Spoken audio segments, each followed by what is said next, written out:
Raymond Aguilar may pang-asar na naman kay Juan Gomez del Llano.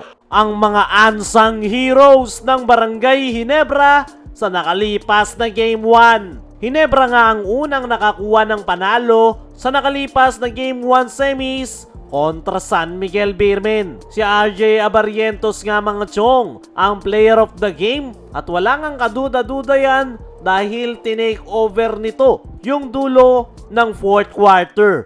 Pero merong mga unsung heroes ang Barangay Ginebra na deserve na makakuha ng credits. Yan ay walang iba kundi ay itong sila Norbert Torres, Ralph Koo at Jason David. Unahin natin itong si Jason David. Nagtala ito ng 10 points, 3 rebounds at 1 block. Alam naman natin kung ano yung nangyari kay Jason David last game kung saan na-dislocate yung kanyang balikat. Pero hindi nga yan naging problema dahil nandun pa rin yung kanyang laro at aggressiveness. Napakaganda nga ng kanyang depensa kila CJ Perez, lalong-lalo na kay Don Troliano na nalimit niya into 5 points. Consistent nga yung ipinapakita ni David ngayong conference at sana ay may pagpatuloy niya yan sa Barangay Ginebra. Pagdating naman dito kay Norbert Torres ay nakapagtala ito ng 8 points, 4 rebounds at 1 steal. Yung 8 points nga na yan ni Norbert Torres ay puro crucial points.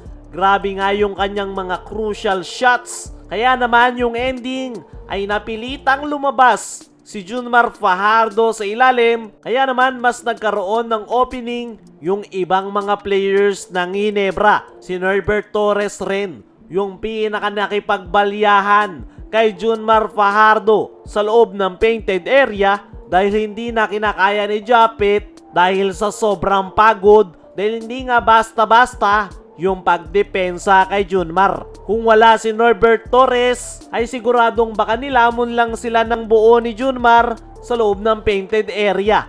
At last but not the least ay itong si Ralph Koo. Nagtala ito ng 13 points, 2 rebounds at 1 assist.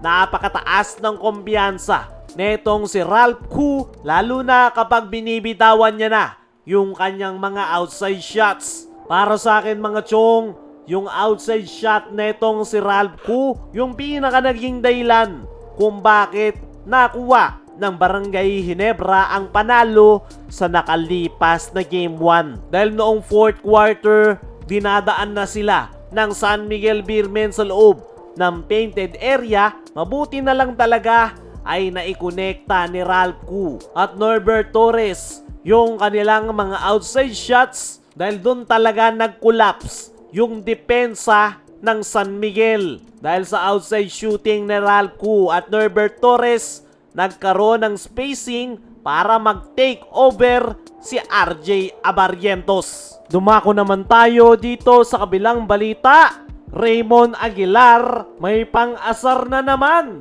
kay Juan Gomez del Llano. Sa nakalipas nga ng Game 1 semis ay naispatan nga itong si Raymond Aguilar na may suot-suot na Mr. Never Heard. Sa mga hindi nakakaalam ay may simpleng banat si Juan Gomez del Llano kay Raymond Aguilar matapos nitong gayahin yung kanyang thumbs down gesture sa nakalipas na kanilang do or die game. At yung simpleng banat nga ni Juan Gomez del Llano na never niyang narinig yung pangalan ni Raymond Aguilar ay sinakyan naman ni Raymond Aguilar kung saan nagsuot ito ng Mr. Never Heard. Kung nangaasar si Juan Gomez del Llano ay mas malakas ngang mang-asar itong si Raymond Aguilar. Kilala nga itong nagpapatawa sa Barangay Ginebra at never kanyang uurungan pagdating sa asaran. At yung naging respond na itong si Raymond Aguilar sa comment